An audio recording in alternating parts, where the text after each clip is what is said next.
নমস্কার বন্ধুরা, অপর্ণার হেসেলে সবাইকে স্বাগত।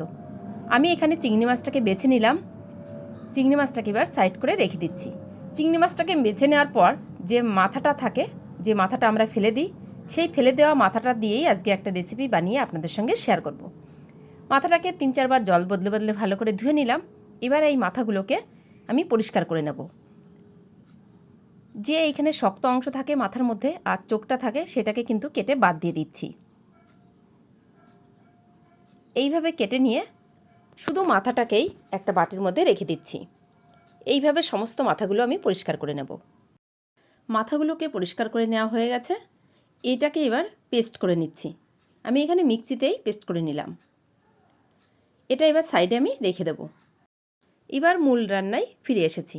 একটা কড়াই বসিয়ে দিয়ে তার মধ্যে দিয়ে দিলাম সর্ষের তেল, আর ফোড়নে দিয়ে দিলাম অল্প পরিমাণে সাদা জিরে আর একটা তেজপাতা। ফোড়নটাকে কিছুক্ষণ ভেজে নেব। ফোড়নটা ভালোভাবে ভাজা হয়ে গেলে এর মধ্যে আমি দিয়ে দিচ্ছি বড় সাইজের একটা পেঁয়াজ, একটু লম্বা লম্বা করেই কেটে নিয়েছিলাম। এবার সেই পেঁয়াজটাকে কিছুক্ষণ নাড়াচাড়া করে নেব এই ফোড়নের সঙ্গে। ওই ধরেন 1 থেকে 1.5 মিনিট নাড়াচাড়া করে নেওয়ার পর এর মধ্যে ডুমু ডুমু করে কেটে নেওয়া আলুটাকেও দিয়ে দিলাম। এখানে একটা মাঝারি সাইজের আলু ভালো করে ডুমু ডুমু করে কেটে জল দিয়ে ধুয়ে পরিষ্কার করে নিয়েছিলাম। সেই আলুটাই এই পেঁয়াজের মধ্যে দিয়ে ভালো করে নাড়াচাড়া করে নিচ্ছি। আর এইভাবে নাড়তে নাড়তে বাকি মশলাগুলো অ্যাড করে দেব। প্রথমে দিয়ে দিচ্ছি কাঁচা লঙ্কা আর জিরে একসঙ্গে বেটে রেখেছিলাম সেইটা, আর দিয়ে দিচ্ছি 1 চামচের একটু বেশি আদা রসুন পেস্ট। আমি এখানে কাঁচা পাকা লঙ্কা আর অল্প পরিমাণে জিরে একসঙ্গে বেটে নিয়েছিলাম, সেটাই কিন্তু ব্যবহার করলাম। আর দিয়ে দিলাম একটা ছোটো সাইজের টমেটো, সেটাকেও ছোটো করে কেটে নিয়েছিলাম সেই টমেটোটা। এবার সমস্ত কিছু মিডিয়াম টু লো ফ্লেমে 3 থেকে 4 মিনিট নাড়াচাড়া করে নেওয়ার পর এর মধ্যে যে চিংড়ি মাছের মাথাটা পেস্ট করে রেখেছিলাম সেই মিশ্রণটা দিয়ে দিলাম। এবার আরও কিছুক্ষণ নাড়াচাড়া করে নিচ্ছি। আর এই নাড়তে নাড়তেই মিক্সিং বাটিটা ধুয়ে অল্প পরিমাণে জল সেটাও কিন্তু ব্যবহার করলাম। এবার সমস্ত কিছু ভালো করে বেশ কিছুক্ষণ সময় নিয়ে কষিয়ে নিতে হবে। আর সমস্ত কিছু কষাতে কষাতেই এর মধ্যে দিয়ে দেবো স্বাদ মতন লবণ, আর দিয়ে দিচ্ছি পরিমাণ মতন হলুদ গুঁড়ো। এবার আরও কিছুক্ষণ কষিয়ে নেব। চিংড়ি মাছের মাথাটা দিয়ে কি রান্না করছি এখনও কিন্তু আপনাদের সঙ্গে বলিনি। আমি রান্না করব কলার মোচা।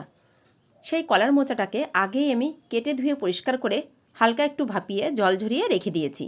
সমস্ত কিছু ভালোভাবে কষানো হয়ে গেলে সেই মোচাটাকে দিয়ে দেব। মোচাটাকে দেওয়ার পর ভালো করে নেড়ে আলু আর মশলার সঙ্গে মিশিয়ে নিতে হবে। আর এইভাবে মিডিয়াম টু লো ফ্লেমে নাড়াচাড়া করে নিলেই কিন্তু রান্নাটা প্রায় হয়ে যাবে। এখানে আমি কাঁচা আলু ব্যবহার করেছি, তাই সময় লাগবে একটু সেদ্ধ হতে। মোচা আর আলুটাকে ভালো করে মিশিয়ে নিয়ে একটা ঢাকনা দিয়ে ঢেকে রেখে দেবো, যাতে করে আলু আর মোচাটা ভালোভাবে নরম হয়ে যায়। মোচাটাকে কিন্তু আমি সেদ্ধ করে রাখিনি, হালকা একটু ভাপিয়েই জল ঝরিয়ে রেখে দিয়েছিলাম, তাই মোচাটা সেদ্ধ হওয়াও কিন্তু খুব জরুরি। তাই ঢাকনা দিয়ে ঢেকে দিচ্ছি, যাতে করে আলু আর মোচাটা একসঙ্গে ভালোভাবে সেদ্ধ হয়ে যায়। ঢাকনা দেওয়ার পর দেখুন মোচাটা থেকে একটু জল ছাড়তেও শুরু করে দিয়েছে, আর এই জলেই কিন্তু আলু আর মোচাটা ভালোভাবে সেদ্ধ হয়ে যাবে। এইভাবে অনবরত নাড়তে নাড়তেই মোচাটাকে রান্না করে নিতে হবে, এর মধ্যে এক্সট্রা কোনো জল দেওয়ার প্রয়োজন নেই। মোচাটা প্রায় রান্না হয়ে গেছে। এবার আমি এর মধ্যে দিয়ে দিলাম 1 চামচ মতন চিনি আর 1/2 চামচ মতন ঘি। চিনি আর ঘিটাকে ভালো করে মোচার সঙ্গে নেড়ে মিশিয়ে নিচ্ছি।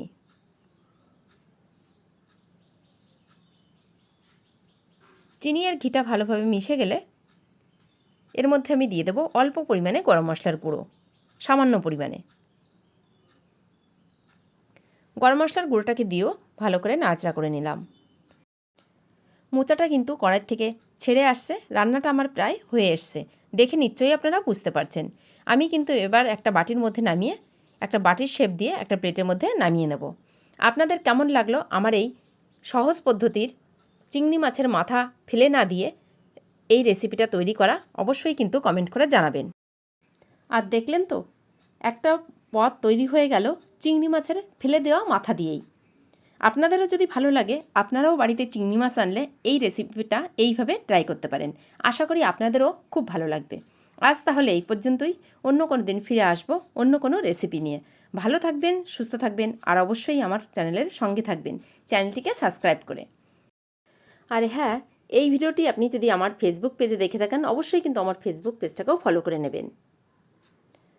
আর এটা খেতে কতটাই যে সুস্বাদু হয় আপনাদের বলে দেওয়ার অপেক্ষা থাকবে না, আপনারা সবাই জানেন।